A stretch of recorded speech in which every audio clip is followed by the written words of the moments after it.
What's up, everybody, man? Back. Welcome to a brand new video, and today we've got something pretty cool to do, as we will be reviewing the new mini Bandai Godzilla -1 and Godzilla 2023 Odo Island version from Godzilla -1. Because I think these things are brand new. I've just come across them. I thought that they were awesome, and so I wanted to check them out with you guys. Let's do it.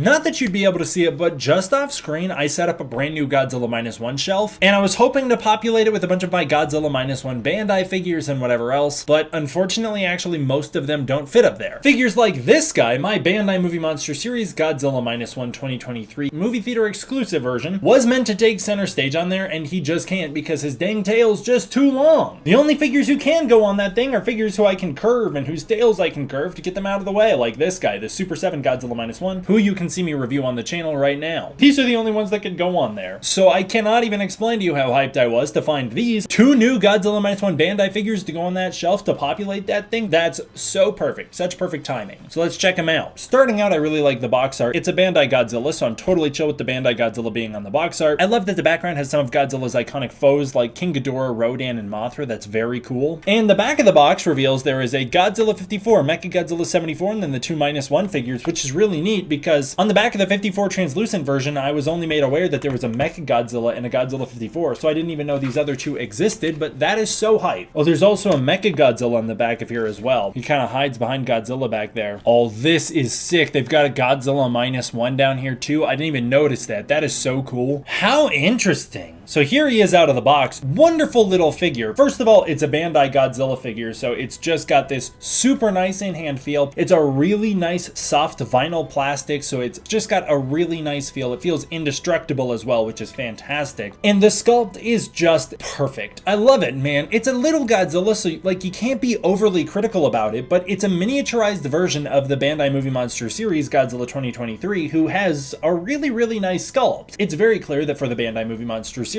they were able to take a digital scan of Godzilla 2023 and bring him to life. The minifigure captures a lot of the same great details as the big figure. The overall silhouette looks just like Godzilla 2023. I really like the posing of it. I like the curve of the tail. It's really nice. And then there's a lot of great work done on here. Godzilla's got a really nice skin texturing overall. His chest has wonderful details. He's got great details in his midsection. Godzilla's underbelly has that really nice, sharp, jagged thing going on. His shoulders have the proper plating. He's got the big elbow spikes. His hands look actually rather cute. His legs look really nice with deep grooves and nice texturing. His feet look good too. Lots of plating on them. Going into the tail, really cool skin textures in the tail. The spines mostly look pretty good. They've got a really nice definition throughout, although some of them do get a little muddy, like this one right here. It's a little, and that's just because of the way they've miniaturized it. Unfortunately, that one seems to have gotten smushed in the process to avoid the other spines. The main spines look very good, just like Godzilla's spines in the movie, and then the face looks really good overall as well. So they've actually nailed it. As for the paint job, Godzilla overall features a dark gray paint, a little darker than the normal Bandai Movie Monster Series -1, but it actually looks a little more movie accurate as a result. It also makes the highlighting on Godzilla's chest and legs pop even more than it would have already. Godzilla's toenails are individually painted, his scar on his cheek is painted, the spines on the top of his head are painted, which gives his face a lot of color, his eyes are painted and are looking in the right direction, and then he has a nice gummy mouth. Although his teeth are not painted, they're just gray. The mouth itself has a dark purple color, which gives it a really nice look from afar. They did a really, really good job with this thing. As for articulation, he's got one joint in the tail, which wasn't on the Bandai Movie Monster Series Godzilla. That is so interesting to me. Even more interesting is that they took away the joints on his legs, so his legs can no longer articulate. His torso has no articulation either, even though there is an added crease here at the torso where the top half has been put into the bottom half. His arms are able to spin all the way around, which is really nice. And then he has a soft vinyl plastic, so you can pinch the mouth and wag the tail however you want. That's actually only 3 points of articulation, but that's one less than the Movie Monster Series, so it's not that bad. Although I wonder why they took away the joints in the legs. That doesn't make a ton of sense to me, considering the Godzilla 54 didn't have that. His legs can still kick out and go down. Interesting. I don't know. I think he's pretty cool, man. I think this figure absolutely knocks it out of the park. I would definitely recommend it. I think it's a fantastic get. It's also $10, which is as much as these things should be. They should really realistically be a little less than 10, but $10 in today's economy, unfortunately, is a pretty good price for a little Bandai figure, and he's 4 inches, so he's like barely miniaturized. He's almost as tall as his 5-inch brother, the Bandai Movie Monster Series Godzilla -1 Odo version. There's the two of them standing off against each other.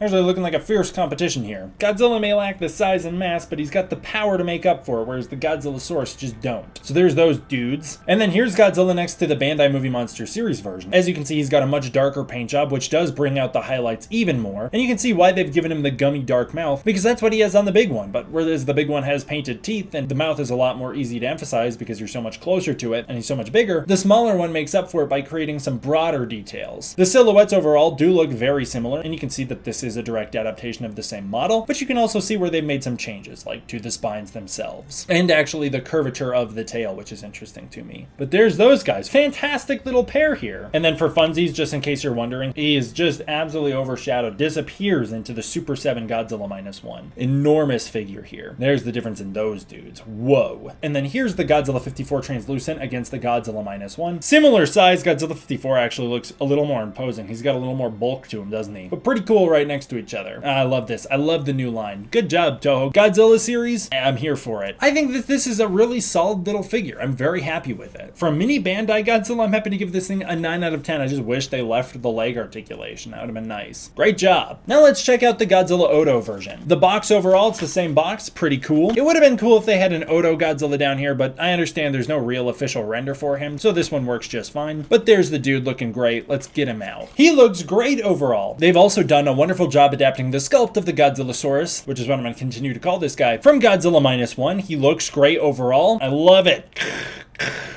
Little menace he is. They haven't really had to sacrifice any of the detailing in Godzilla's dorsal spines, looking great. Godzilla's got very good details overall. A really nice depth of the sculpt. The face has a great texture to it. Across the whole body has a really nice texture to it. Into the tail, they've got great details, sectioning out really well with really nice skin. Godzilla's legs also look really, really good. His shoulders have the bumpy scales up top and the plated scales moving down, which looks awesome. The hands look really good as well, and I really think the face looks fantastic on this little guy. The figure also, maybe it's because he doesn't have a tag on it, or maybe it's because I'm much more aware of it now, having made multiple videos about the topic. In some ways, I think emphasizes the scars on the Godzilla Odo Island version. There's some scars all over his body, in particular near his legs and towards his tail, which is really, really cool. It is on the Bandai Movie Monster Series figure as well, but I didn't notice it when I reviewed the figure, and again, maybe it's because I wasn't aware of it, or maybe it's because I left the tag on and the tag kind of gets in the way of some of those scars. But what a cool little thing. The paint job overall is a dark gray, looking good. Seems to be about the same gray as the Movie Monster Series. There is black shading across some of the bumps on his legs and on his chest. I think there's some subtle highlighting on areas like his elbow spikes. While Godzilla's fingernails and toenails seem to be painted the same color as the rest of his body, if not maybe a little lighter. Godzilla's teeth are painted white here, looking pretty good, although the inside of the mouth is still gray. And then the eyes actually pop somehow a little more than on the bigger figure because they've been simplified, so they're just the orange and then the black pupils with a very, very subtle white ring around them. Very good details there. As for articulation, Godzilla's legs are able to kick out and spin all the way around, and his arms are able to spin all the way around, making it even stranger that the new Godzilla series Godzilla -1 isn't able to move his legs at all. This one is much more closely related to the Movie Monster series than the other Godzilla. While he is much smaller here, coming in I think around 3 inches, this Movie Monster series is also a little smaller, coming in at about 5 inches. He's been miniaturized really, really well. It's a great adaptation. Here he is next to the big Movie Monster series Godzilla -1, and he just gets dwarfed by him. Tiny little guy. Uh-oh.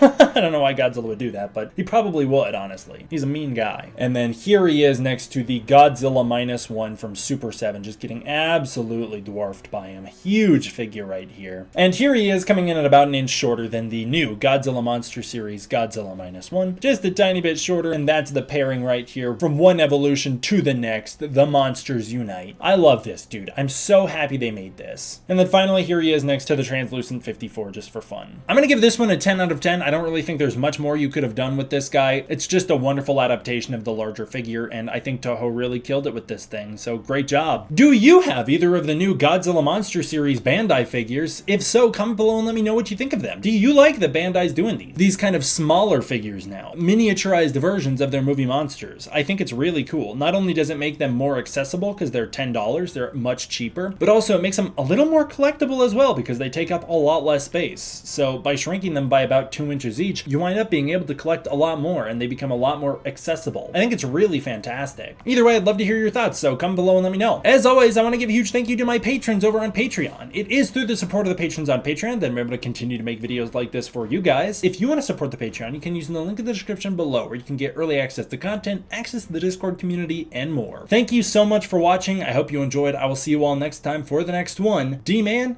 out.